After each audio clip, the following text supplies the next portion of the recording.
some people back in effect. Um, sorry I didn't really didn't do a raw review from last week.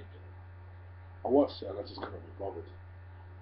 In all honesty, I thought just some quick thoughts in it. Um, I thought it was good. I mean, I thought some of the show was good. I thought obviously the amount of legends that we got to see, like Jake the Snake, marked out a little bit for that. You know, Rikishi and Too Cool, I marked out a little bit for that as well. Um, but you know, it was what it was. Um, Certain parts of the show just annoy me too much. Like it looks like Daniel Bryan, rather than being a reluctant heel, is actually a full-fledged heel. We'll see where it goes, I guess. Um, anyway, here's a video I was probably supposed to do about 3, 4 weeks ago, and that's called My Hope for 2014. Um, you may remember if you've been listening to my videos long enough, it's actually been just over a year since I started doing this. So yeah, still trying to get the channel up there. Um, but yeah, I'm just really trying to. I just thought, well, fuck it. We got a fair amount of views last year. Let's try it again this year. What are my hopes for 2014? I'm going to take a slightly different route. Go for number 5. I don't talk about TNA much. You may notice that in my videos. Doesn't mean I'm not a fan. It just means that I'm just a bit disenfranchised with the products at the moment. Um, for as much as they do right, they do twice as much wrong. That's what I find with TNA. In my opinion, they have a better in-ring talent, but they fart it away doing stupid shit. And and, and, and I suppose for me, that would be why first and foremost, why I would hope that TNA survives the year. Because the way they're going, they won't. They won't. Um, I hope they survive the year. So that would be my hope for 2013. If you get this, I'll get back to being a competitor for the WWE. No. Just to take baby steps. I hope they survive the year. Because it will only be better for the product as a whole if there is as much competitors involved in the market as possible. If TNA goes under, WWE's product, um, WWE's product is hurt as a result of it. And I sincerely hope that TNA survive the year. That would be my number 5 hope. My number 4 hope would be um, that they make Dean Ambrose and Seth Rollins stars. And I know what people have said about the fact that they didn't feel as though Seth Rollins would be able to survive on his own. I thought what was a really cool moment from this past Raw was seeing Dean Ambrose and Roddy Piper going back and forth, because a lot of people compare Dean Ambrose to a Roddy Piper style, and that was kind of cool to see. I must admit, it was really intriguing seeing them go back and forth. Um, so yeah, I enjoyed that aspect of things, and I think Dean Ambrose has all the tools to be an upper mid card star for them, in my opinion. Um, He's got a very unorthodox, awkward style, but he's got a good following, good fan base, a natural heel. Um, and I get the feeling with him that he could be the new CM Punk in a way. And hear me out when I say that.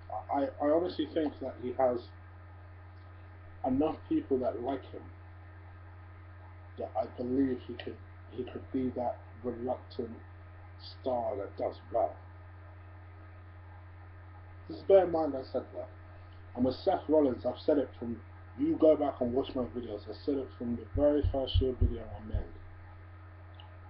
I had a feeling if they market him right, if they put him in the right feuds, if they build him up,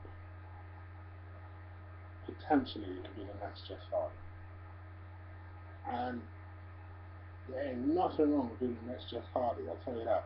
Forget all his drugging, I'm talking about in the ring. You know, Jeff Hardy is a good worker, high fly, always put on decent matches, and he's a star.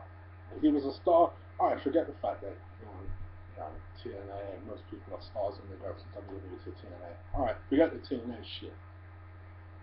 Jeff Hardy was a big star in WWE. Don't get it twisted. I actually think before he left, he was only second to John Cena in popularity. He was so over in the WWE, it's unbelievable. I think if Seth Rollins has half of that, he'll be happy. So yeah, that would be my number 4 hope. My number 3 hope is that honestly we get better pay-per-views than we've been getting for the past year or so. Because I think last year, SummerSlam was probably the only pay-per-view that I genuinely enjoyed. And I was kind of pissed because I paid for 4 of them. I didn't even stream any. I paid for 4 fucking pay-per-views and I only enjoyed 1 pay-per-view last year. So I weren't best pleased, to be honest. But I'm just hoping for better pay-per-views, for WWE to manage their time properly, to put on decent matches, to have a better structure, to have the best built-up feuds, to make the show an overall big game, big show feel, particularly with their big 4 pay-per-views. WrestleMania was shit. Survivor Series I heard was shit. I never actually watched it. Survivor Series was shit. Royal Rumble weren't that good last year. And Royal Rumble's my favourite fucking pay-per-view. So that's 3 out of 4 that I didn't like. SummerSlam I liked, but I anticipated that SummerSlam would be decent, and it delivered. Don't get me wrong, it wasn't a star, but it was decent. So I'm hoping, desperately hoping, that they put on better shows.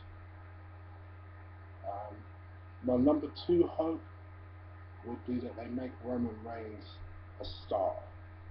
You noticed that earlier in my list, I purposely left Roman Reigns.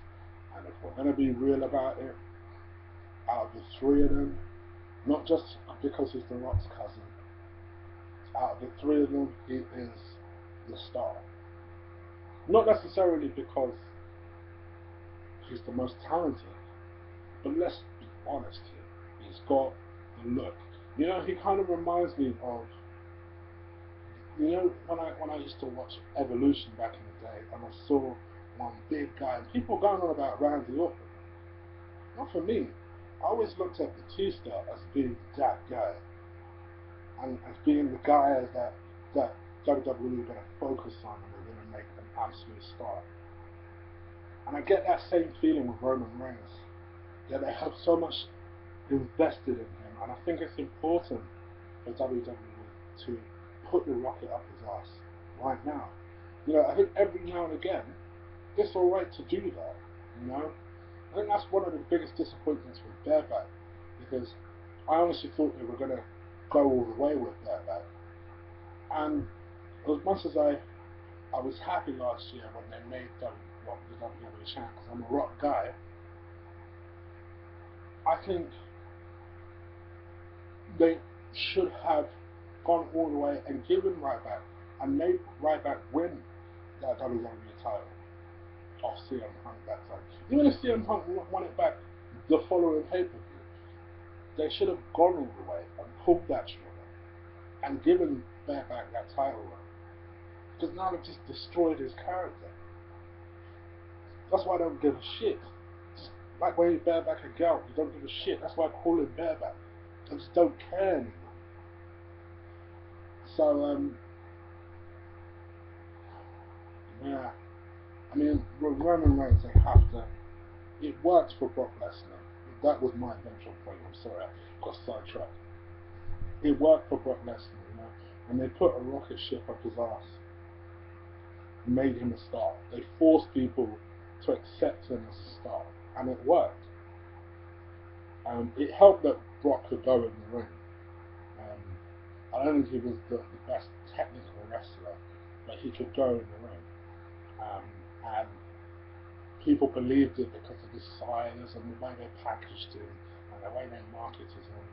And I think they can do the same as a babyface for Roman Reigns. I really do. I really think it's destined that he becomes a big star for them if the WWE marketing them. I'd say winning the Royal Rumble was a bit too early for him in a couple of weeks' time, but I predict he's going to do very, very well, eliminate quite a few people, and we'll see the beginning of the split of the Shield at Royal Rumble. That'll be a good. That's a lot of the reason I'm holding it this year, because I kind of want to see how they do the split. I'm more curious about that than anything. So that'd be my number 2 hope. My number 1 hope is by hook or by crook, they reward Daniel Bryan for all his hard work from last year and give him a WWE title at WrestleMania. I know it probably won't happen. I know they won't have the bollocks enough to give him the moment that he deserves at WrestleMania 30. But I'm hoping this stupid ass storyline with the Wyatts is a vehicle to allowing him to win the Royal Rumble and going on to WrestleMania to face Orton. I said it, to face Randy fucking Orton. Because I always thought those two gelled together. They have very, very good matches. The CM Punk thing, I don't see that. If you want me to be honest, I don't see it selling. But I think people will invest in that Daniel Bryan Orton storyline because it's a storyline that started at SummerSlam. And if you can accumulate it at WrestleMania, I think people will buy into that story better. And then you can have your little gimmick matches outside, like your Cena versus Bray Wyatt and your Undertaker, Brock, some of the women matches, and your Triple H, fucking CM Punks and all that. You can have all those matches. Just have that one match. Anyway, I'm hoping. That's me hoping that that's going to happen. It's going to be interesting to see how they fit people like Batista in this title picture, as I heard that they're planning to do and things like that. And we all know that Brock gets a title shot at Elimination Chamber, which I don't know how that works, but alright. But that would be my number 1 hope. Make Daniel Bryan the WWE champion and give him a decent run because he deserves it.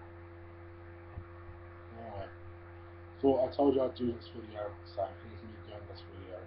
Comment, subscribe, like, comment,